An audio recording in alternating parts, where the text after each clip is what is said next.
Bonjour à tous et bienvenue à cette nouvelle série de cours 2015-2016. En fait, ce n'est pas le premier cours aujourd'hui, c'est le cours numéro 2, parce que le premier cours a eu lieu à Rennes le 4 novembre dernier sur les langages de programmation, et je vous engage à le regarder sur le web. Ça vous détruira toutes les certitudes que vous pourriez avoir sur le sujet, j'espère. C'est fait pour ça au moins. Et ça vous enlèvera définitivement l'idée de la tête qu'il y a il y a des langages vraiment meilleurs que d'autres et tout ça. Alors, ce n'est pas pour ça qu'on est là, c'est pour parler de la vérification formelle, comme l'année dernière, mais cette année, on va se consacrer aux méthodes automatiques. L'année dernière, on a parlé de toute la palette des méthodes disponibles pour la vérification formelle de circuits et de programmes. Et cette année, on va se contenter, ça va nous occuper déjà pas mal, des méthodes automatiques, c'est-à-dire des méthodes dans lesquelles on est censé, en exagérant un peu, faire retour chariot et attendre que la réponse arrive.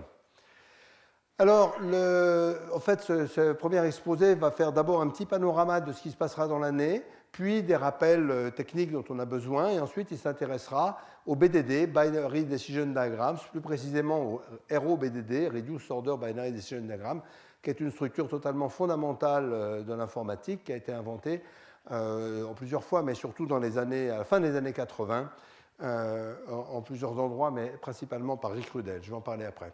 Le séminaire qui suivra sera de Jean-Christophe Madre, mon maître dans le sujet, et de Patrick Vuillot, que je présenterai tout à l'heure, mais qui est le grand responsable de Design Compiler de Synopsys, qui est l'outil de référence pour la synthèse et l'optimisation de circuits à travers le monde. Et donc, il vous parlera de l'utilisation des BDD en optimisation dans la synthèse de circuits. Alors, oui, c'est bien si je branche mes affaires avant. Voilà. Alors, donc, nous allons commencer par regarder l'agenda. Donc, l'agenda, c'est premièrement présentation générale du cours, ensuite quelques rappels sur la complexité algorithmique dont on aura besoin. Ce n'est pas très compliqué, rassurez-vous, mais ça met des jalons pour ceux qui ne sont pas habitués. Le calcul booléen, qui est un calcul très peu enseigné, bien entendu, c'est un des calculs les plus fondamentaux, et c'est un calcul extrêmement compliqué, très difficile, dont on pensait qu'il serait impossible, et dont les deux cours qui suivent vont vous montrer que ce n'est plus vrai, mais il reste difficile. Ensuite, les BDD, donc le sujet principal, les applications à la vérification formelle, rejoignant des cours que j'ai fait auparavant, en particulier sur STRL, les ZDD, Zero Suppressed Decision Diagrams, qui ont été qualifiés par Donald Knuth de plus belles structures informatiques inventées dans l'histoire, et conclusion. Et je remercie beaucoup Jean-Christophe qui m'a donné une aide énorme et a soigneusement débugué les transparents qu'il méritait. Alors, le premier cours à Rennes, donc j'en ai parlé tout à l'heure, je vous engage vraiment à le regarder sur le web, c'est un cours que j'ai beaucoup aimé faire et je pense que j'aimerais bien avoir des retours dessus. La vérification, donc, quelle est la question? Première chose, quelle est la question? La question, c'est que dans énormément de problèmes de vérification de programme ou d'optimisation ou de conception assistée par ordinateur, etc., on a à résoudre des problèmes combinatoires difficiles. Par exemple, de savoir si une formule booléenne est vraie, de savoir si une formule sur les entiers est vraie, de savoir si une formule sur les réels est vraie, et on cherche à le faire de façon assez automatique. Donc ces problèmes prennent pratiquement toujours une forme assez simple, qui est la forme de formule mathématique, où il y a deux choses qui se combinent. D'une part, de la logique, on va travailler sur la logique booléenne sans quantificateur aujourd'hui, et d'autre part, éventuellement, des théories mathématiques. Donc c'est toujours un mélange de logique et de maths, et ce qu'on va faire dans les deux premiers cours, c'est purement de la logique. Et donc il y a deux grandes questions. La satisfiabilité, est-ce qu'on peut rendre la formule vraie? Et la validité, est-ce qu'elle est toujours vraie pour toutes les valeurs des variables? Elles sont reliées parce que la validité, c'est la non-satisfiabilité de la négation de la formule. Donc, toutes les théories qu'on peut utiliser sont bonnes à prendre, à condition qu'on sache calculer avec. Donc, on va parler dans les cours d'après, surtout dans le cours sur SMT, le troisième, et dans le cours sur les systèmes temporisés, le quatrième, le quatrième et le cinquième, on va parler d'arithmétique, de graphes, d'algèbre, etc., et de mélange de ces théories. Alors, quel est l'objectif? Donc, l'objectif, c'est de fournir des algorithmes automatiques pour résoudre les questions posées par la vérification de programme, qui peuvent être extrêmement variés. Ça peut être aussi du type checking, ça peut être pendant que je tape le programme, est-ce que je peux détecter tout de suite qu'il n'est pas correct? Ça, Sylvain Conchon nous en parlera dans le cours dans 15 jours. Ou ça peut être après coup. Alors, il y a plusieurs sortes d'algorithmes pour ça. Les algorithmes énumératifs qui ont été les premiers dans l'histoire, qui consistent à explorer systématiquement tout ce que peut faire le programme. Par exemple, l'état dans lequel peut se mettre un circuit, etc. Alors, ces algorithmes-là sont toujours très utiles et ils sont même indispensables, par exemple, en télécom, où les autres algorithmes ne marchent pas forcément aussi bien que ça. Mais ils sont plus du tout dominants. Donc on peut faire des explorations soit exhaustives, mais exhaustives, il ne faut pas que ce soit trop gros, soit aléatoires, ce qui est très efficace pour trouver des bugs, mais qui ne va jamais dire la réponse « oui, c'est valide ». Ou alors les algorithmes déductifs, et c'est beaucoup plus de ça dont on va parler, s'appuyer sur la logique et les théories mathématiques décidables avec une complexité raisonnable, c'est-à-dire on s'intéresse aux algorithmes qui marchent. Pendant longtemps, la complexité algorithmique s'est intéressée à ce qu'on ne pouvait pas faire. Ça, c'était normal, il n'y avait pas d'ordinateur. Maintenant qu'on a les ordinateurs, on s'intéresse beaucoup plus à ce qu'on peut faire, et surtout dans les cas pratiques. La notion de cas pratique est extrêmement importante pour nous, bien qu'elle soit rigoureusement indéfinissable. Ce qu'on cherche, c'est de ne pas demander de compétences à l'utilisateur. Ça, c'est une grande différence avec la vérification par assistant de preuve. J'ai présenté Coq, par exemple, l'année dernière. Ça demande une grande compétence à l'utilisateur. Là, on essaye que l'utilisateur, typiquement un ingénieur, n'ait pas besoin de savoir tout ce qu'il y a derrière.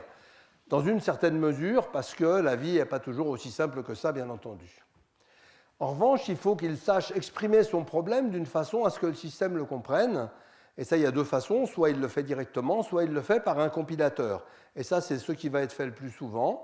On écrit dans un langage de programmation qui va ensuite être compilé et les outils de vérification ou d'optimisation vont être appliqués au cours de la compilation. Mais il y a un problème sur la vérification formelle qui reste vrai et que avec lequel je me suis beaucoup battu dans l'industrie. C'est que quand on va voir un client, quand on est industriel de la vérification formelle, il dit « bon, quel budget je mets ?» Et là, la complexité n'est pas bonne pour nous parce que si on est très honnête, on lui répond « nous le saurons après ». Et ça, dans l'industrie, ce n'est pas une réponse qu'on aime. Ça s'améliore, la situation, mais ce n'est pas encore fini. Au niveau de la vérification, au niveau de l'optimisation, ce n'est pas comme ça. Mais je vais essayer de vous montrer comment on peut faire pour améliorer cette situation. Alors, quels sont les moyens ? Eh bien, une variété de théories décidables, je l'ai dit, mais surtout avec des progrès majeurs depuis la fin des années 80. Le calcul booléen avec les BDD et les ZDD, dont on va parler aujourd'hui, dès 90, le premier vrai progrès. On ne pensait pas qu'on pourrait faire ça avant. Les algorithmes SAT, dont on parle la fois prochaine, ce n'est pas la même chose, ça ne fait pas la même chose. Mais alors là, on est passé de l'idée qu'on ne pourrait pas résoudre des problèmes à quelques milliers de variables à l'idée qu'on peut résoudre des problèmes à des millions de variables. Et ça a été une très grosse surprise. Et vous allez voir sur le cours SAT une imagination tout à fait merveilleuse pour arriver à trouver des méthodes et des structures de données pour faire ça, sans qu'on comprenne pourquoi. Les automates temporisés pour les problèmes de temps réel, on en parlera donc avec un séminaire de Kim Larsen qui fait vraiment de la vérification sur des problèmes industriels importants et qui trouve des bugs des fois qui ont traîné pendant 10 ans. Et puis les explorateurs explicites dont j'ai parlé au début. Alors, les communautés sont tout à fait actives et les algorithmes s'améliorent en permanence. Et il y a deux choses qui sont très importantes. C'est la construction de grandes librairies de benchmark, de très grandes librairies de benchmark éventuellement, de benchmarks qui sont soit universitaires, soit aléatoires, soit industriels. Les industriels jouent un très grand rôle, qui permettent d'exercer et de faire les algorithmes, de faire marcher les algorithmes. Et des compétitions qui sont fondées sur les comparaisons d'algorithmes avec ces benchmarks et qui jouent un rôle très important, en particulier pour SAT et SMT. Alors, c'est vraiment un excellent domaine de recherche. Ce n'est pas celui où j'ai travaillé, donc il faut vraiment avoir l'algorithme dans la peau, comme on dit chez Jasmine, mais personnellement, ce n'est pas totalement mon cas, donc je peux faire des erreurs et il faudra me les signaler. Voilà. Alors, le déroulé des cours, donc aujourd'hui les BDD, SAT la fois prochaine. Ça, c'est vraiment un cours que j'ai eu un plaisir énorme à préparer. SMT et la programmation qui s'appelle aussi programmation par contrainte dans d'autres domaines d'ailleurs. La vérification de système temporel le 30 mars. La vérification par énumération explicite le 37 mars, c'est-à-dire le 6 avril. Et le 44 mars, la réponse aux questions de l'année. Et donc des séminaires par des chercheurs, Laurent Simon, qui est un expert en SAT, Sylvain Conchon, qui est un expert en SMT, qui est à Orsay, Laurent Simon à Bordeaux, Kim Larsen à Aarhus et au Danemark, Stéphanie Delaune, alors c'est un sujet différent, mais que je tenais à présenter, vérifier les protocoles cryptographiques. Il y a eu un exposé l'année dernière là-dessus aussi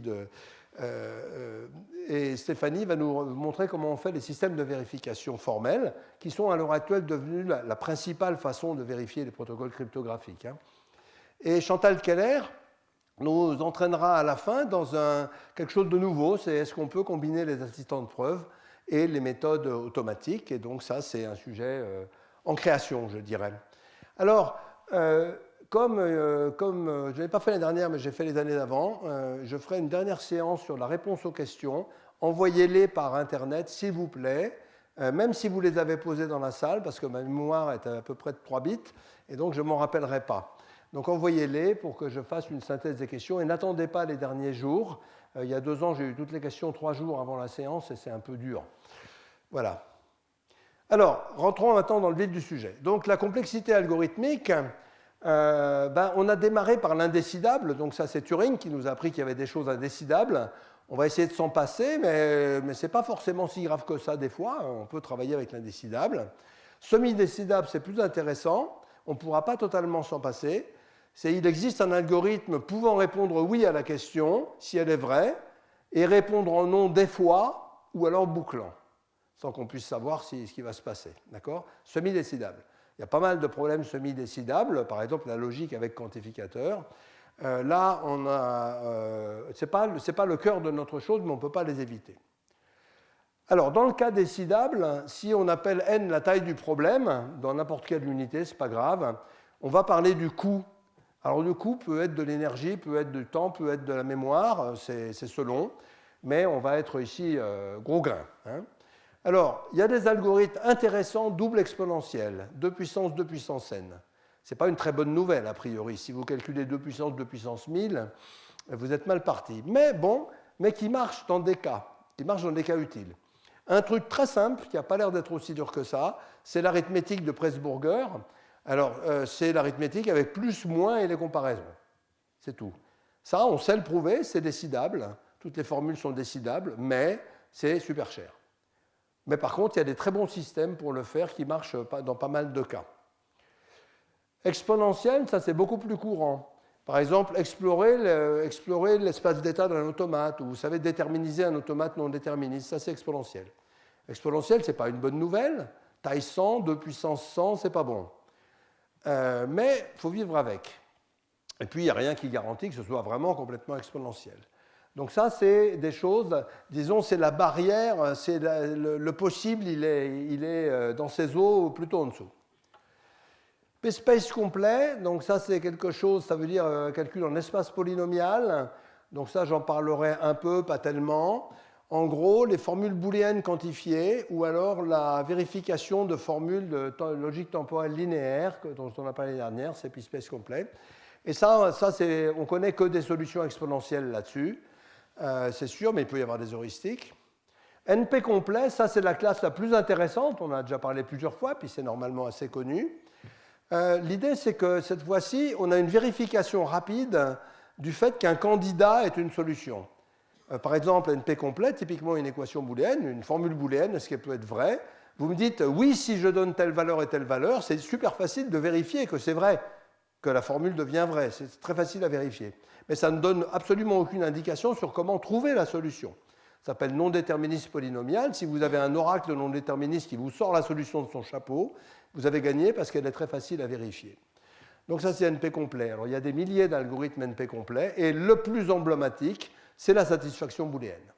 Donc le problème SAT est emblématique de milliers de problèmes, à tel point qu'il y a beaucoup d'algorithmes qui ont été développés pour des problèmes spécifiques qui sont alors battus par la traduction quelquefois stupide en SAT et les bons solveurs SAT. C'est-à-dire que ce n'est plus trop la peine d'essayer de résoudre un problème spécifique. Il y a eu tellement d'efforts sur SAT qu'il vaut mieux le traduire en formule booléenne et appeler SAT.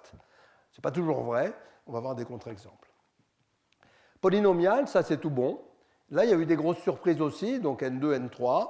Le fait que la primalité d'un nombre soit polynomiale, savoir si un nombre est premier, ça a été une sacrée surprise parce qu'on le savait en probabilité, mais on ne le savait pas en exact. Et donc, c'est en 2002, Agrawal, Cavell et Saxena. Et que la programmation linéaire sur les réels soit polynomiale, ça a été une grosse surprise aussi, parce que la méthode du simplex est connue comme étant exponentielle, méthode utilisée partout. Et Khachiyan a montré en 1979 qu'il y avait une méthode polynomiale qui commence à être compétitive.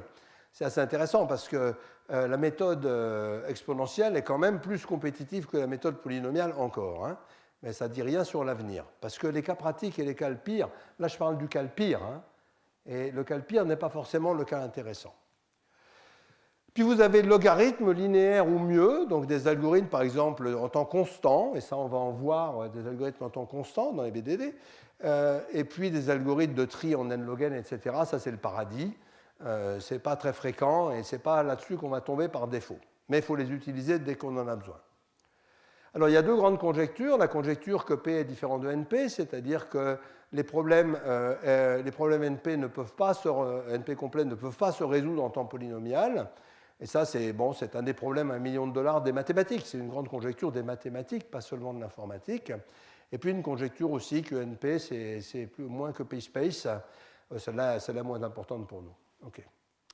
Alors, pire cas ne veut pas dire toujours, et c'est de ça qu'on va vivre. Si pire cas valait dire toujours, il n'y aurait pas de cours. Alors, complexité en moyenne, ça dépendra. Par exemple, dans les BDD, elle est mauvaise, dans SAT, elle est bonne, ça dépendra des domaines. Mais ça ne nous sert à rien parce qu'on ne fait jamais des choses en moyenne. Quand n est grand, vous écrivez les formules booléennes, il y en a énormément, vous en écrivez très peu en fait.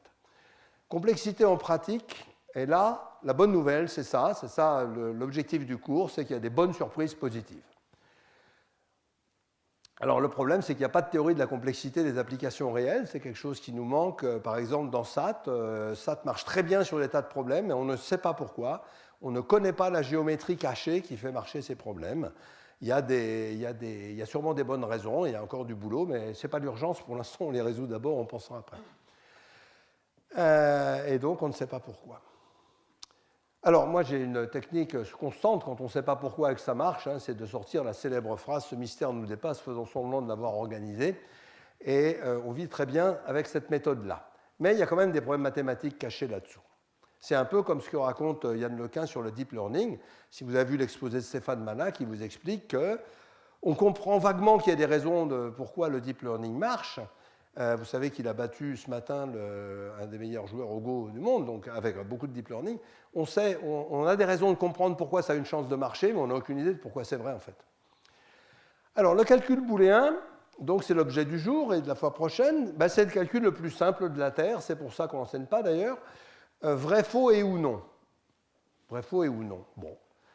Alors, vous avez des formules comme ça, x0 équivalent à x1 et x2 équivalent à x3. On écrit équivalent et pas égal, hein, mais c'est la même chose. Voilà. Alors, après Boole, c'est Boole qui a un peu... Bon, il y a eu des... Ça a commencé avec les Grecs, mais après, il y a eu des philosophes qui ont fait des choses, qui ont classé des syllogismes, enfin, des trucs qui n'ont plus trop laissé de traces. Et c'est Boole qui a compris que c'était un calcul algébrique, et que c'était le calcul des valeurs de vérité 0,1 et qu'on pouvait le voir soit comme de la logique, soit comme de l'algèbre. Et on va tout le temps alterner entre ces deux points de vue, en fait. Donc, on peut calculer en calcul de booléen par de la déduction logique. Le classique modus ponens qu'on va étendre en résolution. On va voir ça la prochaine fois. On peut calculer avec des formes normales uniques, et ça, c'est ce cours. Les BDD et les ZDD sont des formes normales uniques. Et la forme normale unique, c'est toujours bon en maths, sauf que ça a des défauts de taille éventuellement. On peut explorer systématiquement les valeurs des variables, c'est-à-dire au lieu de faire de la syntaxe, on va faire de la sémantique. On va dire qu'est-ce qui se passe si x est vrai, qu'est-ce qui se passe si x est faux. Et puis on va faire des arbres d'exploration comme ça. Alors ça, c'est une méthode ancienne qui date des débuts de l'intelligence artificielle, Davis et Putnam, et qui a été complètement transformée depuis l'an 2000. Et on peut mélanger l'évaluation binaire, donc de couper les variables 0, 1, et la déduction et la syntaxique. Et ça, c'est ce qu'on va voir. Et ça, c'est le grand progrès du domaine qu'on verra la semaine prochaine. Bien. Juste pour rappeler la déduction, ce que c'est, par exemple, modus ponens, si A implique B et si B implique C, on peut en déduire A implique C. Ça, c'est ce qu'on apprend à l'école, normalement. Et alors que le calcul booléen, c'est calculer les expressions en mettant les variables à 1 et 0 et en définissant les opérations comme des fonctions algébriques. Et les algèbres de Boole, c'est des lois d'opérateurs. Donc on a plein de façons de voir ce calcul qu'on va regarder. Voici les lois d'opérateurs, justement. Donc, et ça introduit les notations que je vais prendre. Donc pour le vrai, je vais utiliser la couleur rouge, qui est la couleur de la phase en électricité, c'est-à-dire le vrai, c'est le voltage, 1. Et la couleur bleue, qui est la couleur du neutre en électricité, c'est la couleur 0. Okay, c'est les couleurs électriques. Moi, j'aime bien monter des tableaux électriques. Donc 1, c'est pareil que vrai, 0, c'est pareil que vrai, et en fait, le rose va me servir à dénoter la logique de façon générale. J'ai toujours fait ça dans le cours précédent. Les variables, ben, c'est des variables qui vont prendre des valeurs booléennes essentiellement, et les formules, elles sont toujours écrites avec des majuscules et du rose. Et puis vous avez et ou comme opérateur, et puis non qu'on va voir après. Et donc il y a beaucoup de lois. Il y a beaucoup de lois qui sont duales pour et ou. Il y a trop de lois. Donc l'associativité de chacun, la commutativité de chacun, l'idempotence de chacun, l'existence d'un élément neutre, le fait que cet élément neutre soit absorbant pour l'autre opérateur. Donc typiquement, 1 est neutre pour le et, mais absorbant pour le ou. Et cette dualité constante entre et ou. D'accord ? Et puis la distributivité, qui évidemment va jouer un rôle très important, la distributivité que et distribue sur ou et ou distribue sur et. Donc ça, c'est simple. Puis il y a la négation qui arrive, et là on fait que de la logique classique pour l'instant. Donc la négation, c'est non A, ça s'écrit avec un symbole comme ça. Ça inverse évidemment les deux valeurs de vérité. La double négation de A, c'est A. Et puis le tiers exclu, c'est A ou non A égale 1. Le dual en logique classique, c'est A et non A égale 0. Ça va nous servir beaucoup. Et puis les lois de Morgan qui font passer le non à l'intérieur en changeant la polarité de l'opérateur. Donc tout ça, c'est normalement bien connu. Et j'ai beaucoup parlé aussi de logique intuitionniste. Alors vous prenez la même chose, mais vous enlevez le tiers exclu. Pas ça, ça vous le gardez, mais ça vous l'enlevez. Ça fait une logique tout à fait différente, et j'en parlerai un petit peu tout à l'heure. Alors, première chose, il faut se débarrasser de la négation le plus tôt possible, c'est bien pratique. Et donc, il y a une forme normale intéressante qui est la forme normale négative, dite NNF. Et donc, je vais commencer par introduire la notion de littéral. Donc, un littéral, c'est soit une variable, soit la négation de cette variable. Et on ne mettra plus les négations que là, quasiment. Hein. Donc, x bar, c'est non x. C'est plus facile à noter, sauf quand il faut faire la négation d'un vecteur, où là, ça devient un peu moche. Mais j'essaierai de l'éviter. Alors, le principe de la forme normale négative, c'est qu'il n'y a que des x ou des x bar. Il n'y a pas d'autre négation que celle de x bar. Et ça va être très pratique pour des tas de calculs. Bon, c'est hyper simple. Comme vous avez De Morgan qui vous permet de rentrer la négation aussi profond que vous voulez, eh bien, vous faites passer les noms complètement à l'intérieur jusqu'à arriver aux variables, et vous n'avez plus de négation, mais sur le chemin, les ou se transforment en et les et en ou, etc. Bien. Vous avez une autre forme normale très utile. Il y a trois formes normales utiles. La NNF, celle-là, elle est mineure. La disjonctive est extrêmement importante, surtout pour la description des fonctions et la conception des circuits électroniques. Je dirais que le plus gros travail en booléen dans les années 50-60 a porté sur la réduction des formes normales disjonctives, qui ne sont pas uniques. Et donc, disjonctive, ça veut dire que c'est des ou de et. Ou bien, ça s'écrit souvent comme ça, des polynômes. On met le produit comme étant et le plus comme étant ou. Et vous voyez que dans cette forme normale, on va dissymétriser complètement et ou. Hein? On met le et à l'intérieur, compact, et le ou à l'extérieur. Alors ça, c'est très bien pour définir des fonctions. Voilà par exemple ce que c'est qu'un additionneur. La somme de 3 bits x, y, z et la retenue de 3 bits x, y, z, c'est pour carré. Donc la retenue, c'est la fonction majorité. Et la somme, c'est la fonction parité, essentiellement, du nombre de 1. Donc c'est très naturel d'écrire les fonctions avec des formes disjonctives. Et c'est aussi assez facile, si on a des bonnes formes disjonctives, la satisfiabilité se définit évidemment, parce que par exemple, ça dit que cette formule est satisfiable, il suffit de prendre x à 1, enfin, il suffit de prendre toutes ces formules à 1, et puis c'est fini. Hein. Bon, mais ce n'est pas comme ça qu'on va faire. Ces objets-là s'appellent des cubes, un mot qu'on utilisera sûrement tout à l'heure. Ces petits bouts de polynômes s'appellent des cubes. C'est la terminologie standard. Bien. Alors, on va en reparler donc dans le séminaire. La forme normale conjonctive, c'est la forme duale, des propriétés tout à fait différentes. Donc, ce sont des et de ou de littéraux. Donc ici, vous voyez, j'ai juste changé dans l'expression, j'ai changé les ou en et les et en ou. Okay. Ça s'appelle des clauses. Les autres, c'est des cubes, mais ça, c'est des clauses. Et ça, c'est très, très naturel en vérification. On va le voir surtout la fois prochaine. En programmation par contrainte, je dis j'ai une contrainte. Ce sont des contraintes. On prend des conjonctions de contraintes, si on veut. En algorithme combinatoire, on va voir la fois prochaine comment on code trivialement le sudoku, des problèmes de compilation, de coloration de graphes, le problème des cas de couleurs, etc. Ça se code extrêmement naturellement comme ça. En représentation des connaissances au début de l'intelligence artificielle et toujours, etc. Aujourd'hui, on ne va pas trop en parler. Alors cette forme, c'est la forme utile pour non pas la description des fonctions, mais la satisfiabilité des formules. C'est là-dessus que les algorithmes SAT vont marcher. On a des opérateurs dérivés, et il y en a un qui va nous intéresser aujourd'hui, l'implication. L'implication, c'est un opérateur très mystérieux pour les gens, parce que, rappelez-vous, bon là, je n'ai pas de quantificateur, mais dans les phrases classiques grecques, on dit Socrate est un homme, tous les hommes sont mortels, Socrate est un homme, donc Socrate est mortel. Très bien. Mais si on dit, par exemple, Socrate, la version Shadok du syllogisme, c'est tous les chats sont mortels, Socrate est mortel, donc Socrate est un chat. Celui-là est faux, pas tout à fait. Il y a un modèle où il est vrai, c'est un modèle où il y a un seul chat qui s'appelle Socrate dans le modèle. Et la phrase Socrate est un chat, donc Socrate est mortel, elle est vraie. D'ailleurs, à partir du moment où la prémisse est fausse dans une implication, l'implication est vraie. Donc l'implication, ça se définit comme ça, non A ou B. L'équivalence, c'est une implication dans chaque sens. Le ou exclusif, c'est A et non B, ou non A ou B, une des opérations les plus mystérieuses du calcul booléen que Jean Vuillemin a beaucoup étudié. Et voici les deux qui vont nous servir beaucoup, le cofacteur 1 et le cofacteur 0. Le cofacteur 1, ça consiste à prendre une variable et à la mettre brutalement à 1. Et le cofacteur 0, à la mettre brutalement à 0. J'enlève la variable et je lui donne une valeur fixe. Pourquoi elle est importante? Parce que il y a cette opération-là qui s'appelle le mux. Le mux, c'est si alors sinon. Ça se dit comme ça, si x alors a, sinon b. Et ça se recode comme ça, x est a ou non x est b. Donc si x est vrai, eh bien, comme ça c'est faux, c'est faux, non x est faux, donc ça c'est faux. Donc pour que cette formule soit vraie, il faut que a soit vrai, si x est vrai. Et si x est faux, comme ça c'est faux, et que ça c'est vrai, il faut que b soit vrai. Donc c'est vraiment si alors sinon. Hein, mais retenez bien ce codage-là, on en aura besoin tout à l'heure.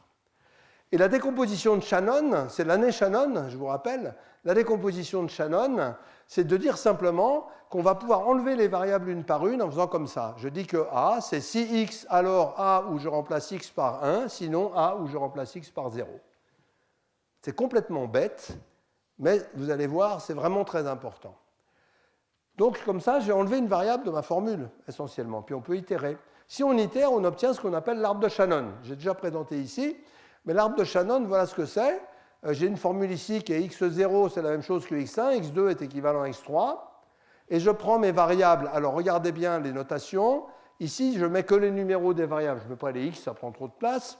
Donc ça, c'est si x0, si x1, si x1. Manque de chance, évidemment, dans ce domaine, les notations ne sont pas tellement unifiées.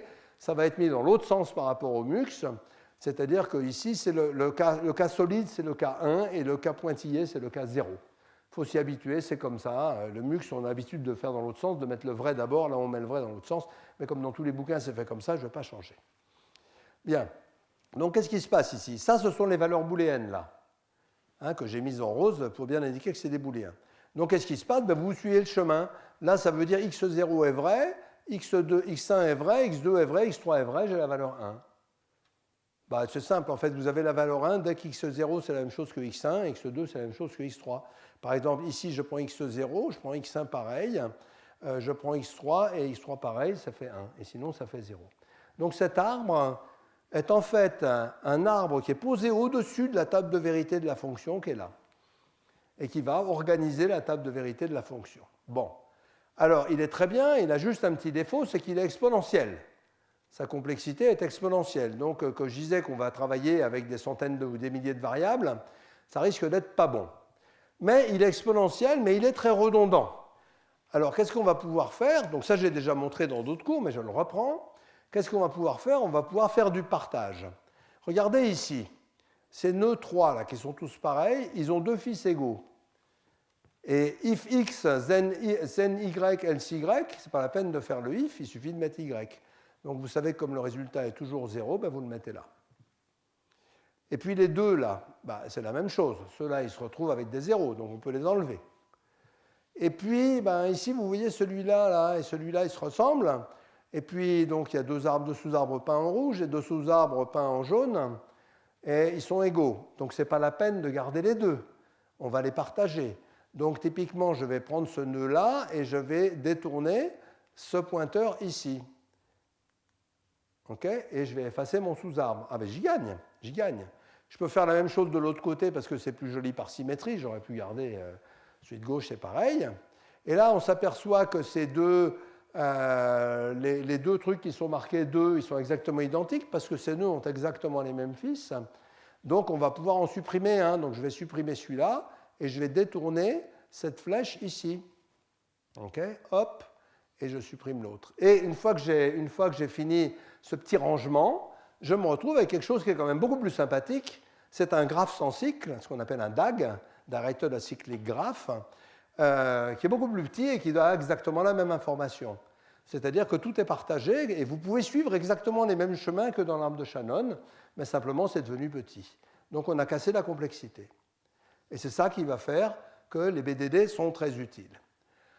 Alors, il faut bien comprendre que c'est lié à l'ordre des variables. Là, j'ai bien défini un ordre des variables. Là, j'ai été prise dans l'ordre de numérotation, mais je pourrais changer l'ordre, ce qu'on va faire tout à l'heure. C'est une forme canonique. C'est évident que l'arbre de Shannon est une forme canonique, puisque c'est vraiment une décoration de la table de vérité. Et ça veut dire quoi, forme canonique? Ça veut dire que si vous prenez deux expressions qui sont équivalentes, quelles qu'elles soient, elles vont donner le même BDD. Binary Decision Diagram. Binary Decision, partout, diagram. Pas tri.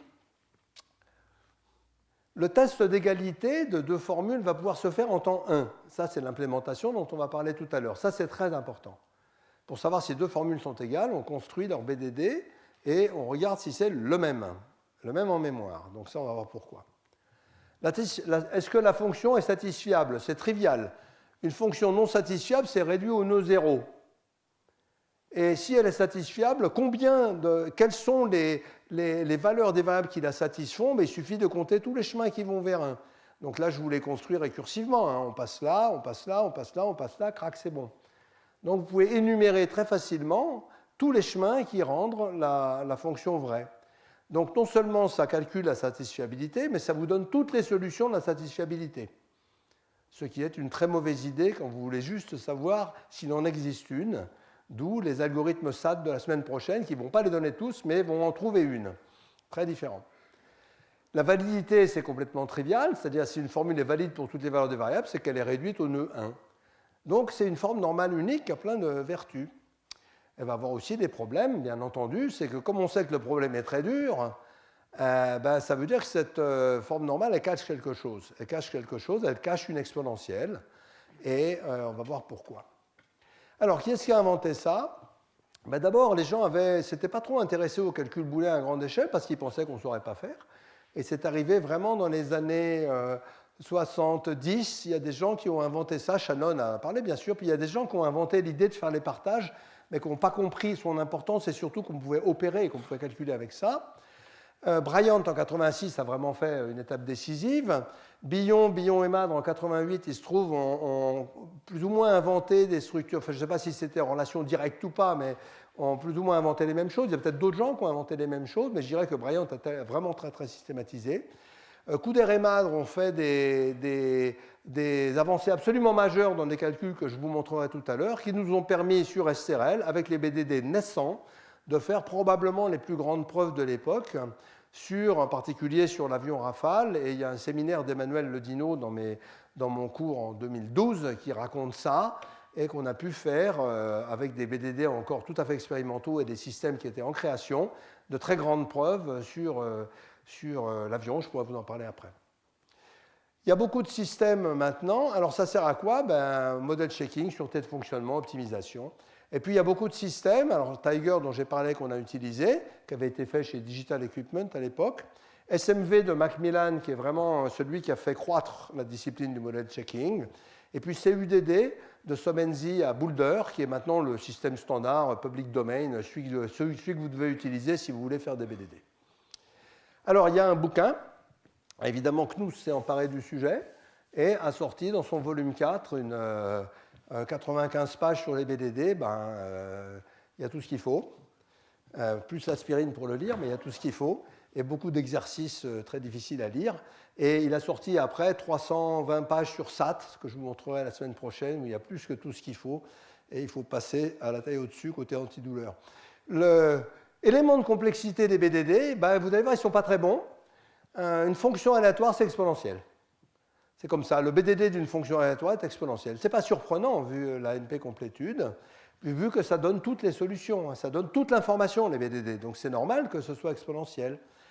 L'addition et la soustraction, si vous le mettez dans le bon ordre, c'est simple. Si vous ne le mettez pas dans le bon ordre, c'est un vrai désastre. Ça, je vous le montrerai après. Fonctions symétriques, donc celles qui sont invariantes par permutation des variables, qui sont fort intéressantes, ou et sont des fonctions symétriques. Celles-là, elles sont bien parce qu'elles sont carrées. La multiplication n bits, la fonction de multiplication, c'est exponentielle, mais Bryant a trouvé une autre structure qui s'appelle les BMD, qui ressemble par certains côtés, mais qui a des entiers à l'intérieur, etc., qui rend la multiplication carrée. On ne va pas parler de ça. Utiliser ça pour vérifier des algorithmes asynchrones comme des protocoles de communication, ça a tendance à péter. Par contre, l'utiliser pour faire de la vérification STRL, et il y a des raisons très profondes à ça, ça marche très bien. Alors, le problème, c'est que c'est très sensible à l'ordre des variables. C'est ça le problème des BDD, et on va voir après comment on peut s'en débrouiller. Mais avant de faire ça, on va regarder comment on calcule avec les BDD. Alors, prenons l'opération la plus simple, le nom.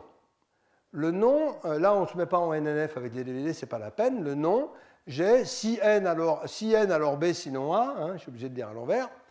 Et le nom de ça, c'est je garde le même nœud et je transporte les noms récursivement dans les deux bouts. Bon, il faut s'en convaincre, voilà comment on s'en convainc, il faut le faire une fois ça, pour l'avoir vu. Je calcule le nom du mux de xn et de AB. Alors le mux, je vous rappelle, c'était xn et A ou xn bar et B. Hop, je fais un coup de De Morgan, ça me fait rentrer la négation dans chacun des sous-termes. Non xn et A et, puisqu'on inverse ici, non xn bar et B. Alors ensuite, qu'est-ce qui se passe? Je refais un coup de De Morgan, non xn, ça fait xn bar, ou non A, j'inverse encore une fois ce connecteur, et xn ou non B. Très bien, un grand coup de distributivité, xn bar et xn ou x, donc c'est 2 à 2 là, c'est comme on apprend à l'école pour l'addition et la multiplication, xn bar et xn, ou xn bar et non B, ou non A et xn, que j'ai mis dans l'autre sens par commutativité, ou non A et non B. Très bien. Maintenant, xn bar et xn, ça fait 0, puisque négation, donc je l'enlève. Et quand on a ça et ça devient redondant, c'est assez facile à voir, on peut l'enlever aussi. Et on se retrouve donc avec xn bar et non B ou xn et non A. Il suffit de le remettre dans l'autre sens et on retrouve, on commute là, et on retrouve notre mux xn, non A, non B. Et là, je vous ai fait une preuve syntaxique. Je n'ai pas fait du tout de calcul autre que syntaxique, je n'ai pas mis de valeur vrai ou faux, mais on pourrait aussi le vérifier avec des valeurs vrai ou faux. Bon, c'est la dernière qu'on fait, parce que les autres, elles sont pareilles, en plus gros, et je vous les laisse. Alors, si vous faites le nom comme ça, vous avez un petit problème, c'est que l'implémentation du nom devient exponentielle, même si vous êtes parti d'un BDD très compact. Pourquoi? Parce que la récurrence là va faire que vous allez appliquer le nom à chaque nœud, donc vous allez en fait déplier tout votre arbre. Et ça, c'est pas malin du tout. Il ne faut pas déplier l'arbre. Alors comment on fait? On a une technique standard en informatique, c'est qu'on met un cache. C'est-à-dire qu'on va se rappeler de ce qu'on calcule. On garde dans la main tout ce qu'on a déjà calculé. Comme ça, si on a un sous-nœud, qu'on arrive 2 fois à ce sous-nœud, on sera arrivé la première fois là, on calculera non A, mais on l'a gardé dans la main, et la deuxième fois, on dira je l'ai déjà calculé, je n'ai pas besoin de le recalculer. Et dans ce cas-là, le nom devient de la taille de l'arbre. Ah, ça c'est vraiment intéressant. Donc le cache est complètement critique en informatique, ça pour ceux qui ne le savaient pas, vous le répétez tous les matins et le soir aussi. Alors pour faire un et et un ou, c'est la même chose. Ici j'ai pris un et. il y a deux cas. Vous prenez deux BDD ici qui ne partent pas de la même variable. Donc il y en a une qui démarre avec x2, x3. Ça veut dire que dans celui-là, il n'y a pas x2, ni x1 d'ailleurs, ni x0. Donc vous voulez calculer ça. Eh bien, les mêmes calculs qu'on a fait pour le nom montrent que c'est très simple. C'est le nœud 2 qui passe en haut, puisque c'est le premier dans l'ordre, et vous propagez 3 CD dans chacun des deux morceaux. Et l'équation à vérifier, elle est très simple, elle est là, c'est que le mux de x2 AB et mux de x3 AB, c'est le mux de x2 A mux de x3 CD, B mux de x3 CD. Je vous la laisse vérifier, ou d'ailleurs vous appelez votre système de BDD, il va vous le vérifier tout seul. Donc ça c'est assez simple, et puis évidemment vous faites des caches partout pour la même raison, pour ne pas avoir de duplication. Mais là ça peut vous créer beaucoup plus de monde que la négation, là c'est plus linéaire du tout, ça devient N2. Si c'est la même variable, ben, ce n'est pas plus dur. C'est si x2 alors A sinon B, si x2 alors C sinon D, ça fait si x2 alors A et C sinon B et D. Là, c'est un calcul tout à fait trivial. Vraiment, vous le faites avec des valeurs de vérité, vous le verrez tout de suite, c'est tout à fait trivial. Donc ça marche pareil. Donc, elles sont complètement récursives, ces opérations. Et elles sont très sympathiques. Alors, c'est le cache qui rend le coup faisable, hein, il n'y a pas de mystère. Et c'est le cache qui va vous bouffer la mémoire, il n'y a pas de mystère non plus. Vous n'êtes pas forcé de tout cacher, hein. Si vous n'avez plus de mémoire, vous pouvez en lâcher un peu du cache, mais dans ce cas-là, il faut recalculer. Ah oui, c'est... Voilà, donc l'implémentation va, comme d'habitude, demander pas mal de réglages. Alors l'implémentation, elle est faite comme ça. Vous avez une structure de données très simple, BDD node, donc ça c'est le nœud, c'est le rond. Hein. Alors, le numéro de la variable, le rang dans l'ordre des variables, le numéro de la variable ne va jamais bouger, le rang va bouger quand on change l'ordre. Donc là, tout ce que je vous ai montré, ils étaient égaux, mais ça va peu rester. Un compteur de référence, parce qu'il faut un ramasse-miettes, vu qu'on ne va pas arrêter d'allouer et de désallouer. Et les deux fils, le cofacteur 0 et le cofacteur 1. Cofacteur 0, fils pour x égale 0. Cofacteur 1, fils pour xn égale 0. Cofacteur 1, fils pour xn égale 1. Et puis un pointeur suivant dans la table pour chaîner tout ça. Donc ça veut dire quoi? Eh ben, ça veut dire que ça ne prend pas beaucoup de place parce que, surtout sur une machine 64 bits, on n'a pas besoin d'avoir 32 bits pour les variables. 4 gigas variables, ça on ne sait pas faire, il n'y a pas de problème. Et donc on groupe tout ça dans un mot et ensuite, ça c'est un mot aussi, c'est un pointeur. Et donc l'ensemble du système, l'ensemble d'un nœud, c'est 4 mots, c'est pas beaucoup. Et voilà. Et on met tout ça dans une grande table. Et on fait le hash sur F0, F1. Ça veut dire que ce sont les pointeurs, c'est l'emplacement en mémoire qui caractérise une fonction booléenne. Donc ça, c'est vraiment très important. Si on ne fait pas comme ça, il n'y a rien qui marche. Hein. Voilà. Bon. L'implémentation, c'est très simple. Hein. Si vous voulez faire un et, vous avez deux nœuds. Ben, vous regardez, il y a les nœuds 0 et que j'aurais dû mettre d'ailleurs en 0 et 1, j'aurais dû les mettre en rose. Je ferai ça dans mon truc final, c'est parce que ça c'est les constantes booléennes, c'est le nœud 0 en fait, qui a un nœud particulier alloué. Si le nœud 1 vaut 0 ou le nœud 2 vaut 0, vous rendrez 0. Si le nœud 1 vaut 1, vous rendez... Ça c'est les cas triviaux. Sinon, vous regardez dans le cache si vous avez déjà fait cette opération. Si oui, vous rendez le résultat. Si vous trouvez quelque chose, vous le rendez. Ça évite de refaire l'opération, ça c'est critique. Et puis sinon, ben, vous créez un nouveau nœud. Alors là, j'ai supposé qu'on était dans le premier transparent, c'est-à-dire 2 et 3 par exemple. Je crée un nouveau nœud en disant c'est un nœud 2, et puis je transporte mes n récursivement dessous, comme on l'a fait exactement dans le dessin. Et puis il y a 3 cas comme ça, et puis comme ça j'ai mon résultat, et puis à la fin je mets mon résultat dans le cache, et puis je rends ce résultat. Donc vous voyez, ce n'est pas plus que ça, hein, pas plus que ça, une implémentation de BDD. Après, il faut bien gérer le cache. Enfin, c'est pas plus que ça, jusqu'à tant qu'on ne s'occupe pas de l'ordre. Après, on va s'occuper de l'ordre. OK? Donc ça, c'est très simple. Donc, c'est des formules récursives avec partage. Le partage, il faut bien comprendre qu'il n'est pas dans un BDD, il est dans tous les BDD que vous calculez pendant toute votre session. Si vous faites une énorme section de vérification, tout ce que vous calculez va être partagé. Et ici, par exemple, j'ai une fonction qui donne m sortie, okay, à partir de n, là ça devrait être n, c'est un bug ça, n ici, il y a m entrée, n sortie. Vous voyez qu'à l'intérieur des sous-fonctions pour chaque sortie, ben, je partage tout, puis s'il y a plusieurs fonctions, je partage tout. Tout est tout le temps partagé partout. Ce qui fait qu'il ne faut pas faire debug là-dedans, parce que sinon, à débugger, c'est juste impossible. Et c'est là qu'on voit que comme un BDD, c'est fondamentalement un pointeur, l'égalité de deux fonctions, c'est l'égalité de deux pointeurs, donc en coup 1. OK. Le problème, c'est l'ordre.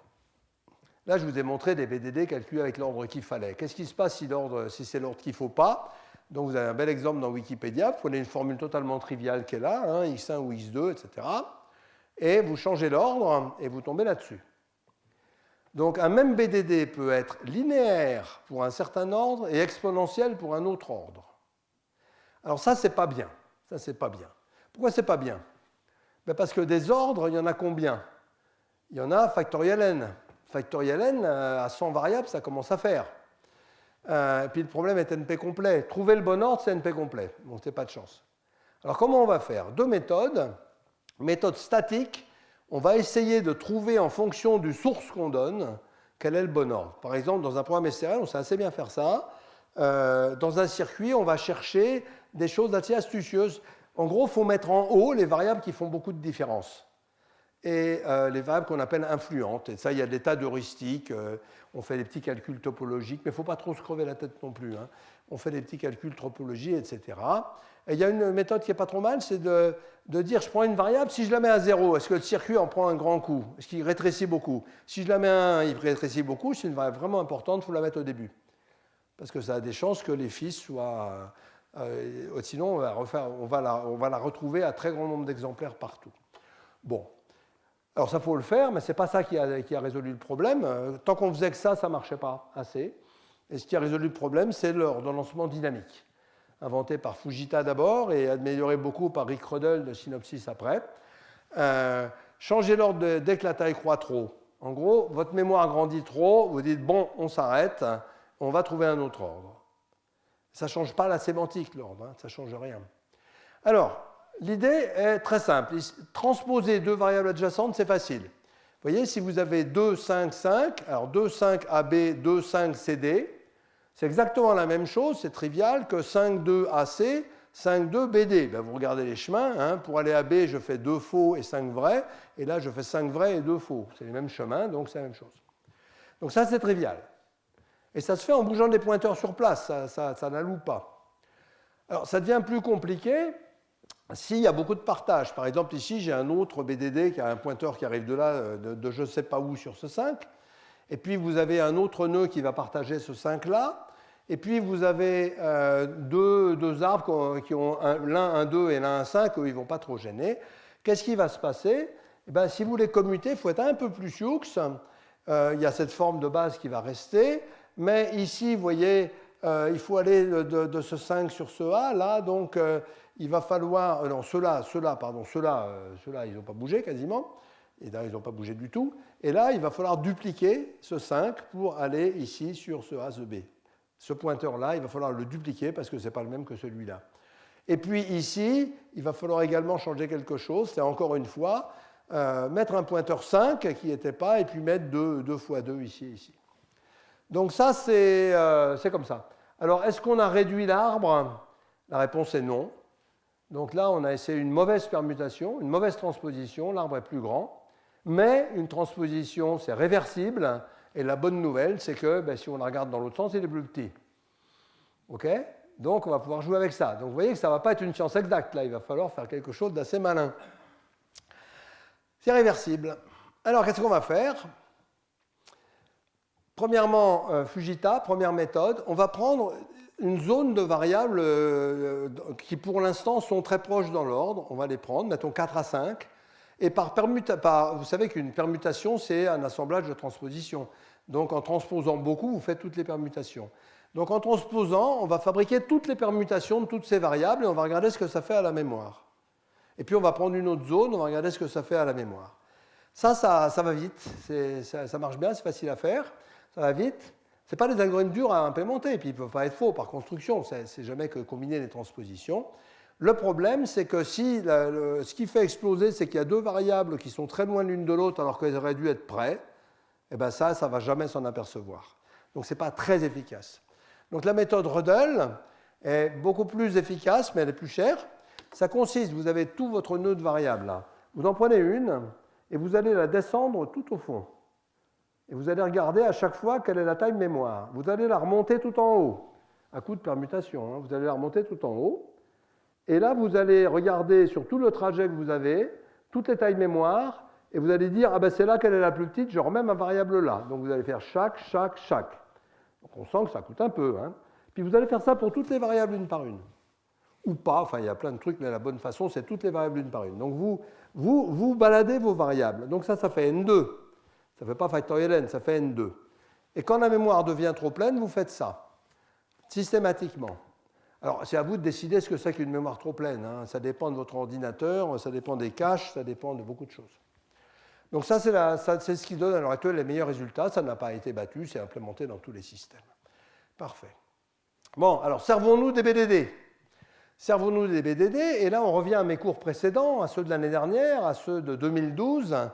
On avait dit, vous avez un circuit ou un programme logiciel réactif, et le schéma est toujours le même. Pour montrer une propriété, vous mettez des entrées, vous avez les sorties du système, et puis vous mettez un observateur qui regarde. Par exemple, je vous avais dit, ça c'est le contrôle de l'ascenseur, et l'observateur il regarde si jamais on bouge avec la porte ouverte. Et si on bouge avec la porte ouverte, il hurle bug. Et ce que doit faire la vérification, c'est simplement montrer que ce programme ne peut pas parler, n'a rien à dire. C'est ça. Donc, on va essayer de savoir si on peut émettre bug. Alors, comment on va faire? Eh bien, l'autre méthode, l'autre problème qui est très utile en pratique, c'est aussi l'équivalence. Donc, vous avez deux systèmes qui doivent être équivalents. Par exemple, ça, c'est le système original, ça, c'est le système optimisé. Dans les circuits, c'est très important. Ou alors, ça, c'est le système original que je suis arrivé à faire marcher avec beaucoup de mal, mais il est super mal écrit. Je le réécris en un nouveau système et je veux montrer que ça n'a rien changé. Ça, on a fait ça énormément. Mais vous mettez juste un comparateur qui compare les sorties bit à bit ici et qui crie bug. Donc, de toute façon, c'est la même chose. Donc, la formule, c'est il faut écrire une formule disant que bug n'est jamais émis. C'est pour tout état accessible du système, pour tous les états que peut prendre le système, le booléen bug est faux. Et pour toute entrée valide, le booléen bug est faux. C'est ça qu'on veut montrer. Et pour les états que peut pas prendre le système, on s'en fiche. Bug n'est pas faux. Bug peut être émis. Si ce n'est pas par des entrées légales ou des comportements légaux, on se fiche de bug, puisque ça n'arrivera jamais. Alors, voilà comment on fait. J'avais déjà montré ça, le 1er avril l'année dernière. On dissocie la logique combinatoire et les mémoires. On a une fonction E qui nous dit quelles entrées ont le droit d'être appliquées. On a une fonction N qui nous dit, en fonction des entrées et de l'état courant, quel est le prochain état. Donc, c'est un automate, fondamentalement. Et c'est tout. Et ce qu'on va faire, ce qu'on veut calculer, c'est l'ensemble des états accessibles, puisque c'est ça qu'il faut avoir. C'est dans tout état accessible et pour toute entrée, bug n'est jamais émis. Donc, il faut calculer cet ensemble. Alors, en termes d'ensemble, ce qu'on fait, c'est qu'on part de l'état initial, mettons tout le monde à 0. Et puis, l'état d'après, c'est quoi? C'est appliquer cette fonction à l'ensemble des données possibles et à l'état initial. J'appelle ça A1. Donc, c'est un ensemble. J'applique une fonction à un ensemble, classiquement, comme à l'école. Et puis, les états accessibles en 2 coups. Et puis, les états accessibles en 3 coups, etc., en n coups. En n plus 1 coup, ici. Et puis, à chaque fois, cet ensemble va grandir jusqu'à un moment où il ne va plus bouger. Mais ça arrivera forcément parce que c'est d'état fini, un nombre fini d'états. Et donc, j'ai convergé ici, quand n plus 1 est égal à n, j'ai convergé. Alors, vous pouvez faire ça explicitement avec des ensembles, ça va vous user la tête et le crayon, et on fait ça avec des BDD. Comment on fait avec des BDD? Eh bien, là je passe à des vecteurs, c'est plus pratique, ça c'est y1, yn. Dans un ensemble, on dit l'image f de x d'une partie de b puissance n par f, c'est l'ensemble des y tel qu'il existe un x tel que y est égal à f de x. Ça, c'est ce qu'on apprend en classe de, je ne sais pas, je ne sais plus, mettons seconde. Alors, on va faire ça en passant tout en booléen, c'est-à-dire on va écrire les fonctions caractéristiques, c'est-à-dire le prédicat qui caractérise l'ensemble. Et on va dire que j'ai la fonction caractéristique de f, ça c'est le circuit qui la donne, et on va dire que, et celle de x pareil, et je vais dire que l'image de y est caractérisée par le prédicat qui est comme ça. Il existe un x d'un grand x dans l'ensemble dont on veut prendre l'image, tel que y est égal à f de x terme à terme. J'aurais pu mettre un vecteur là et là, ce que je ferai après. Donc ça, c'est exactement la même écriture, mais avec des fonctions caractéristiques booléennes, donc des grosses formules booléennes. Et la formule qu'on a, une fois qu'on a calculé ça, la formule qu'on a vérifiée pour que bug ne passe jamais à 1, c'est il existe XR tel que E de X et A de R et bug de XR, sachant que A de R va se calculer en itérant sur les BDD, au lieu d'itérer sur les ensembles, et comme les BDD représentent les ensembles, c'est la même chose, mais itérer sur les BDD, on a une structure efficace pour le faire. Donc vous voyez, c'est juste un calcul itératif sur des BDD. Le problème qui vient après, c'est qu'est-ce qui se passe s'il y a un bug? S'il y a un bug, ça va nous répondre c'est faux. On peut émettre un bug. Tu dis d'accord, ben maintenant moi je veux un contre-exemple. Je veux savoir quelle manip je fais dans mon ascenseur pour monter avec la porte ouverte. Alors oui, donc on va le faire. Alors là, il va falloir aller dans l'autre sens. C'est-à-dire j'ai trouvé un bug pour un certain état accessible, il va falloir débobiner l'accessibilité de cet état pour fabriquer toute une suite de commandes qui amènent à cet état-là. Donc ça, c'est très standard en modèle checking. Et là, il faut calculer l'image réciproque d'ensemble. Donc, ce n'est pas compliqué. Si on a des valeurs qui rendent ça vrai, donc j'ai des valeurs, donc je les mets en rose, les valeurs. Ce n'est plus des variables, c'est des valeurs, des vraies valeurs. Donc j'ai un vecteur d'entrée et un état accessible qui allume bug. Et je vais essayer de comprendre d'où vient cet état accessible. Et comme il est accessible, il est accessible à un... Vous savez, on a fait cette itération en partant de 0. Il est accessible à un certain état minimal. Ça, on peut savoir en calculant tous les prédicats qu'on a gardés. Quel est l'état minimal? Donc, par exemple, 12 coups. Eh bien, comme il est accessible, c'est de dire qu'il est l'image d'une entrée et d'un autre état. Donc, c'est dire qu'il existe une entrée et il existe un état de l'étage d'avant qui rend le nouvel état quand on applique la fonction d'état suivant à cet état que je cherche et à ce registre que je cherche. Et cette formule est forcément vraie, sinon bug ne pourrait pas être émis. Comme cette formule est vraie, c'est parfait. On la donne à notre système de BDD qui va nous déterminer des valeurs du coup d'avant qui conduisent à l'erreur. Et on itère, on repart en arrière comme ça. Voilà. Et donc la suite qu'on fabrique en arrière comme ça, simplement par calcul booléen partagé, va nous donner le contre-exemple. Alors ça, c'est complètement précieux parce que si ça vous dit qu'il y a un bug, que ça ne vous dit pas où, c'est pas bien. Donc ça, pour les ingénieurs, c'est fantastique. Ça. Alors en revanche, c'est très difficile à calculer. J'ai mis des quantificateurs là. J'ai mis des quantificateurs, mais il n'y a pas de quantificateur en calcul booléen. Mais si, il y en a. Il existe x0, p de x0, c'est la même chose que p de 0 ou p de 1. Il existe pour tout x0, p de x0, c'est la même chose que p0 ou p de 1. Donc ça existe les quantificateurs, c'est juste un peu caché. Petit problème. Si vous en mettez 2, là il y avait 2 termes, là il y en a 4. Donc c'est exponentiel. Si vous mettez 20 quantificateurs, ce qui n'est pas grand-chose, vous avez 2 puissance 20 termes. Pas bien. Donc il va falloir être super malin pour les quantificateurs. Et ce qu'on va faire, c'est contrôler très précisément leur portée. Par exemple, si vous prenez, il existe x0, x1, x2, p et q. Supposez qu'il n'y ait pas x2 dans p et pas x1 dans q. À ce moment-là, vous pouvez dire il existe x0, qui lui est dans les deux, point, il existe x1p, pas besoin de x2 puisqu'il n'y est pas, et il existe x2q. Bon, c'est des manips très simples, ça, mais elles sont critiques. Si vous ne faites pas ces manips, il n'y a rien qui marche. Alors, c'est plus compliqué que ça. En fait, il faut être plus malin que ça, mais ça, c'est déjà une bonne base. Et puis, les images directes, c'est très compliqué à calculer avec des BDD. Ça fait des gros calculs. Je fais ça, là, je mets un il existe avec plein de variables. F de A de Y existe, A de X, 1. Mais F est une fonction qui peut être très compliquée. Mais je sais que je ne l'applique qu'à l'ensemble A, qui n'est pas forcément compliqué. Donc il y a quelque chose de très fondamental qui s'appelle l'interpolation, qui va jouer un rôle fondamental dans SAT aussi. L'interpolation, si je calcule une fonction sur un sous-ensemble. Ah, mais je peux faire mieux. Je peux dire, je vais remplacer la fonction par une autre fonction qui a exactement les mêmes valeurs sur ce sous-ensemble, mais qui est beaucoup plus simple. Donc je vais commencer par simplifier la fonction, sachant que je ne l'applique qu'à certains objets et pas à d'autres. Donc on commence par simplifier la fonction avant de l'appliquer. Et ça, c'est absolument majeur. C'est un opérateur qui s'appelle restrict, qui est donc né de Manricouder. Et si vous ne faites pas ça, ça ne marche pas. Si vous faites ça bien, ça marche. Il y en a d'autres, pour les images réciproques, par exemple, et puis dans d'autres cas, il y a d'autres opérateurs extrêmement astucieux. Knous en parle très bien, d'ailleurs. Il dit qu'ils sont vraiment fondamentaux. Donc il ne faut pas seulement être naïf, hein, il faut quand même regarder vraiment l'algorithmique sous-jacente. Bien. Alors tout ça est automatique, c'est ça la bonne nouvelle. Hein. Moi je m'en servais, je regardais les copains faire et je m'en servais, c'était très bien. Alors je fais juste une petite aparté sur la constructivité. Donc dans mon cours il y a 2 ans, j'ai montré que les circuits cycliques étaient caractérisés par la logique intuitionniste. Alors, et on peut calculer en BDD sur la logique intuitionniste, ça c'est juste pour ceux qui se rappellent de ce cours.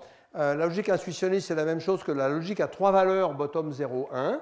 Bottom, c'est je ne sais rien, 0 c'est vrai, et 1 c'est faux, 0 c'est faux et 1 c'est vrai. Je les ai mis en violet. Et en fait, ça peut se coder avec des paires de booléens, ce qu'on appelle le dual rate encoding en circuit asynchrone, ça existe aussi. Bottom, je le code 0, 0, 0, je le code 1, 0, et 1, je le code 1, 1. Donc D, c'est la définition et V, c'est la valeur. Si vous codez comme ça, vous pouvez faire tous les calculs nécessaires pour dire, voilà, un circuit avec des cycles va marcher électriquement ou pas. Et d'ailleurs, je peux vous en donner une version acyclique, qui peut être exponentiellement plus grande. Donc ça, c'est pour compléter le cours que j'ai donné sur la logique constructive et les circuits cycliques. Eh ben, le compilateur STRL fait ça. Le compilateur STRL a une option qui fait exactement ça. S'il y a des points avec des cycles, et Emmanuel Ledino a montré dans son séminaire que c'était fort utile, eh bien, on sait calculer les points avec des cycles. Et ça a été un travail avec Hervé Toiti et Tom Scheipel, qui était aussi à Digital Equipment à l'époque. Et ça a été quelque chose de majeur dans l'introduction d'STRL en avionique. Donc tout ça, c'est vraiment, vraiment de l'industrie, ce n'est pas que de la recherche. Hein. Alors, terminons ce premier cours par les ZDD. Là, ça va être un cours plus léger. Les ZDD, c'est une structure fantastique d'élégance, et vous allez voir.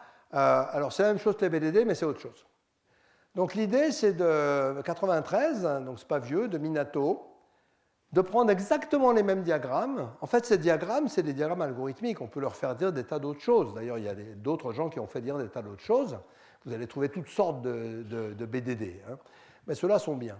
Et au lieu de parler de fonctions booléennes, on va parler de parties d'ensemble. Vous voulez représenter des parties d'ensemble, des sous-ensembles.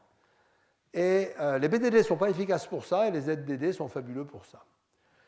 Alors, on peut lire ça de plusieurs façons. La façon, je dirais, la façon logique, ce serait de dire, quand j'ai mux de x à b, les BDD, ça consiste à ne pas faire de nœud si A égale B. C'est comme ça qu'on a enlevé plein de nœuds. Si A est égal à B, j'enlève carrément le nœud X. Hein. Les ZDD, ça ne fait pas la même chose, c'est-à-dire je ne fais pas de nœud si A est faux. Bon, ça n'a pas l'air très différent, mais ça l'est énormément. Alors, regardons un peu. Donc, les mêmes graphes, les mêmes algorithmes, la même implémentation, tout pareil, ça ne fait pas la même chose. Alors, je prends un exemple de Knuth qui est très bien, je trouve. Vous allez prendre des parties de 1, 2, 3, 4, 5, 6. Et vous voyez, je les ai mises en cycle ici. Enfin, c'est Knuth qui les met en cycle, 1, 2, 3, 4, 5, 6. Et ces parties, on va les coder par leurs fonctions caractéristiques. C'est-à-dire que, par exemple, ça, là, cet ensemble 1, 3, 5, je mets le bit 1 à gauche. Moi, j'ai pris les bits de gauche, là. Je mets le bit 1 à gauche. C'est la vieille habitude des 2 ADIC de mon cours de 2009. Je mets ici le 1, ça veut dire x1 est présent. Le 0, ça veut dire x2 n'est pas présent.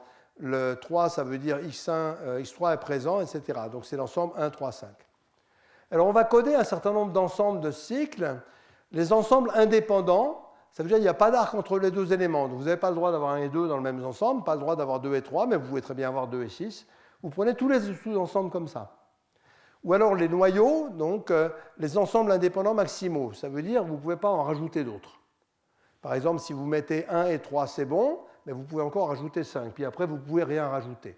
Donc 1, 3, 5, typiquement, est un ensemble maximal. Vous ne pouvez rien rajouter sans qu'il y ait un arc entre deux nœuds de l'ensemble. Bon, c'est un bon exemple parce qu'il va faire des jolis ZDD en plus. Donc voilà le noyau, hein, vous pouvez vérifier. 1, 3, 5. 1, 3, 5, d'accord, là, on n'a pas de... On n'a rien. 1, 4, ben c'est bon. Si on rajoute n'importe lequel, eh ben on se retrouve avec un arc qui a de l'ensemble. 2, 4, 6, c'est juste un 3, 5 tourné. 2, 5, c'est un 4 tourné. Et 3, 6, c'est un 4 tourné. Voilà. Donc on veut coder en une seule structure tous ces sous-ensembles. Alors voilà le BDD. Alors BDD, vous pouvez changer l'ordre, ça ne changera rien, hein, vu que ça tourne. Ça ne changera rien, il est indépendant de l'ordre, le BDD. Le BDD est pas beau. Et voilà le ZDD. Le ZDD, il est tout beau. Ah, on va regarder comment il est fait. Il est beaucoup plus petit, beaucoup plus élégant et beaucoup plus naturel. Regardez d'ailleurs, regardez. 1, 3, 5, 1. Ça veut dire l'ensemble 1, 3, 5, il y est. L'ensemble 2, 4, 6, il y est. L'ensemble, si je ne mets pas 1, mais pas 2, l'ensemble 3, 6, il y est. Si je mets 1, mais pas 4, si je mets 1, pas 3 et 4, l'ensemble 1, 4, il y est. Donc ça, c'est un super bon codage. Et ici, vous voyez l'ensemble 2, 4, 6, j'ai déjà dit, et puis l'ensemble 3, 6, 1. Donc c'est un codage beaucoup plus économique. Là-dedans, il y a plein de nœuds partout. Et bottom, c'est 0 et top, c'est 1 chez Knus. Hein. Je n'ai pas changé le diagramme, j'ai piqué dans le bouquin. Alors, comment est-ce qu'on fait? Comment on fait? On va dire, au début, on prend... Alors, je donne deux opérateurs. Enlever un élément. Enlever un élément, c'est prendre ce qui reste des ensembles qu'il contenait quand on l'a enlevé. Donc, je prends un 3, 5, j'enlève 1, ça fait 3, 5. Je prends un 4, j'enlève 1, ça fait 4. Et ça, c'est l'ensemble les ensembles qui ne contenaient pas cet élément. Donc, qui est-ce qui ne contient pas 1? Eh bien, 2, 4, 6, 2, 5 et 3, 6. C'est les deux seules opérations dont on a besoin. Et ça va remplacer MUX. Donc, je prends le plus petit ensemble présent. Bon, il se peut qu'il y a 10 000 variables, mais là, j'en ai que 6. Je prends le plus petit index présent. Donc, c'est 1. Je fais comme un BDD, deux branches. À droite, je mets... on enlève 1. Normal, j'ai dit il y a 1, donc on l'enlève, et à gauche, comme il n'y avait pas 1, je prends les ensembles qui ne contenaient pas 1. C'est tout. Donc on y va, et j'ai oublié, c'est pas tout, cache, hein. Cache comme les VDD, il faut jouer à cache-cache. Alors, voilà ce que dit Knus. Hein. Voilà comment ça marche, donc. Eh bien, le plus petit c'est 1, je le prends là. Ensuite, je prends tous les ensembles, il faut que je récure en enlevant 1. Donc j'ai 3, 5 et 4. Donc 3, 5, le plus petit, c'est 3. Donc vous voyez, il n'y a pas de 2 là. C'est 3. Et je l'enlève. Et qu'est-ce qui reste après? Il ne reste plus que 5. Par contre, si je prends 3 et que je regarde ceux qui ne contenaient pas 3 en ayant déjà enlevé 1, j'ai 4. Et donc 4 est bon. Je prends maintenant tous les ensembles qui ne contenaient pas 1. Donc 2, 4, 6, 2, 5, 3, 6. Donc je dis ils sont là. 2, c'est le plus petit élément, donc je le prends. Et je mets 2, 4, 6, vous voyez, ici. Et puis, quand je n'ai pas 2, je prends 3, 6, je récure et tout. Donc c'est tout simple, hein, c'est tout simple. Vous prenez le plus petit élément, vous le mettez là, vous l'enlevez de tous les ensembles, vous prenez tous les ensembles qu'il contenait, vous l'enlevez de ces ensembles, vous récurez, vous prenez tous les ensembles qu'il ne contenait pas, vous prenez de cet ensemble, vous récurez. Et ça, c'est une structure qui a énormément d'avantages de simplicité et de taille. Si on prend les ensembles indépendants, c'est-à-dire ceux qui n'ont pas d'arc dans le cycle, il y en a beaucoup plus.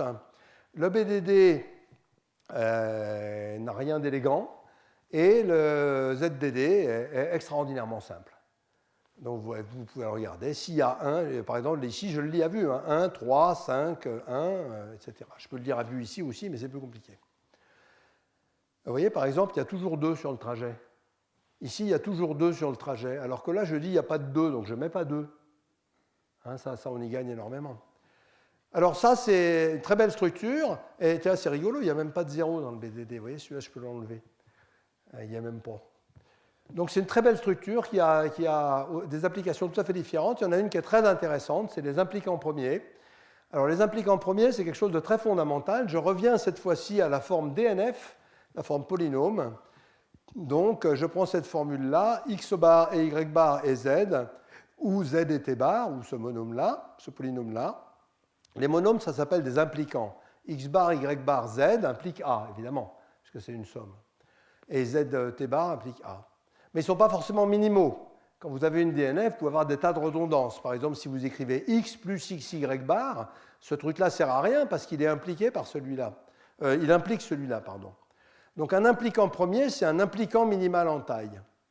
Donc ce n'est pas la peine, parce que si vous avez ça, vous avez aussi ça, donc vous pouvez l'enlever. Et une fonction, c'est une autre forme normale, c'est la somme de ces impliquants premiers. Alors ça, c'est absolument fondamental dans la minimalisation des expressions logiques dans les circuits. Je suppose que Patrick va nous en parler. Et ça a un usage majeur en analyse de panne dans les systèmes. Par exemple, il y a un système qui a été développé par Jean-Christophe Mandre à l'époque pour EDF, d'analyse de panne dans les réseaux électriques ou dans les systèmes électriques. Pourquoi? Parce que si vous mettez cette DNF-là, typiquement, c'est une somme de cas de panne. Donc vous avez des formules booléennes qui vous disent quand est-ce que le système peut tomber en panne. Et quand est-ce que le système peut tomber en panne? Cette formule, elle vous dit rien de précis. Si vous calculez ces impliquants premiers, vous trouvez les pannes minimales. Donc vous trouvez les pannes, les conjonctions d'événements qui à eux seuls mettent le système en panne. Et donc c'est absolument utilisé en analyse de défaillance. Ça peut aussi se probabiliser, et ça c'est encore beaucoup plus utile, on peut mettre des probas là-dedans et calculer les plus grandes probas de panne, etc. Donc ça c'est un outil tout à fait utilisé. Et comment ça marche ça? Si vous regardez bien, oui, c'est utilisé en big data, parce que par exemple dans le traitement des langues, parce que vous allez chercher des mots qui arrivent très souvent ensemble. Et donc vous allez chercher des sous-ensembles de mots, de l'ensemble de tous les mots qui arrivent très souvent ensemble, et ça, les ZDD vont être efficaces pour représenter ça. Alors, le calcul des implicants premiers, je vais terminer là-dessus, il n'est pas compliqué. L'implicant premier de la formule X, c'est X, et celui de la formule X bar, c'est X bar, là, il n'y a pas de problème. Et si vous avez un mux, vous dites que vous calculez les implicants premiers de A1, vous calculez les implicants premiers de A0, donc le cofactoriel, cofacteur 0, et les implicants premiers de l'intersection, et l'intersection de ces deux ensembles. Ça, c'est un ensemble, un ensemble, et de l'intersection de ces deux ensembles. Alors, les implicants premiers de A, ça c'est A ici, évidemment, il y a un bug. Il reste celui-là, c'est montable. 1 de A, c'est les implicants de l'intersection, comme ils impliquent les deux, ils impliquent la fonction, ils sont premiers. Et puis ceux qui n'impliquent pas, ceux qui sont que dans I1 mais pas dans l'intersection, il faut leur mettre un X devant, puisque I1 c'est le X devant, et les autres, il faut leur mettre un X bar devant. Et on fait ce calcul et ça va calculer les implicants premiers. Mais vous pouvez travailler avec des formules immenses, et il faut être très malin. Et donc, si vous regardez bien, on va travailler, qu'est-ce que c'est qu'un impliquant? C'est un sous-ensemble des littéraux. Et donc vous allez travailler en faisant des tas de calculs sur les sous-ensembles des littéraux. Eh bien, les opérations qui s'implémentaient bien en BDD, c'était et ou. Les opérations qui s'implémentent bien en ZDD, c'est la différence, des choses comme ça. Donc c'est exactement les opérations dont on a besoin pour faire ça. Et donc c'est une structure combinatoire extraordinaire pour faire des calculs sur les sous-ensembles. Voilà. Alors on peut aussi faire du filtrage. Par exemple, on peut chercher très facilement tous les implicants premiers qui contiennent un objet. Quelles sont toutes les pannes reliées à cet organe-là, par exemple? Ça devient facile à calculer. Ce sont des choses infernales à faire autrement. C'est assez simple à dire. Et donc ces structures de données-là permettent de résoudre pas seulement de la vérification, mais des tas d'autres choses. Il faut vraiment se rappeler ça, c'est la même machine de calcul, c'est la même implémentation. Vraiment la même chose. Conclusion, les StarDD, parce qu'il y en a des tas d'autres que je ne vous ai pas présentés, il y a les IDD de Vuillemin qui permettent de replacer des nombres gigantesques, des nombres très creux, c'est-à-dire des nombres qui ont énormément de 0 et pas de 1, même idée que les ZDD en un certain sens. Il y en a des tas d'autres, il y a les XOR-DD. Et en géométrie aussi, l'année prochaine, vous aurez un cours de géométrie computationnelle ici, et pas pour moi, et vous verrez qu'en géométrie, les gens ont réinventé les BDD sous un autre nom, les quadtries, et se sont aperçus après que c'était des BDD, ce qui les a bien aidés. Et voilà. Alors, il y a d'excellentes implémentations que vous pouvez télécharger gratos et qui marchent très bien. Et pour le problème SAT, il faut attendre la semaine prochaine, parce que là, ils n'ont plus leur chance. Et SAT est très différent, et tout aussi élégant, dans un style tout à fait différent. Ce n'est pas la même musique. Donc soyez là. Quelques références que j'ai mises là, que vous trouverez donc sur le net, les premiers papiers, le papier de Grayant le plus fondamental, là, des papiers de Billon à peu près de la même époque. Alors il code autrement la négation aussi directement dans les graphes, ce n'est pas très important. Le premier papier sur l'implémentation d'un package de BDD. Ça, c'est un grand classique du domaine, le papier de Bryant. Et puis, vous avez les références modernes sur les ordres. Ces papiers sont en moyenne très bien écrits, en plus, ils se lisent très bien. Le papier sur les ZDD Et puis la Bible, qui est donc le CNUS, dans lequel vous avez strictement tout. Mais c'est bien de se référer aux références historiques aussi. Voilà, merci.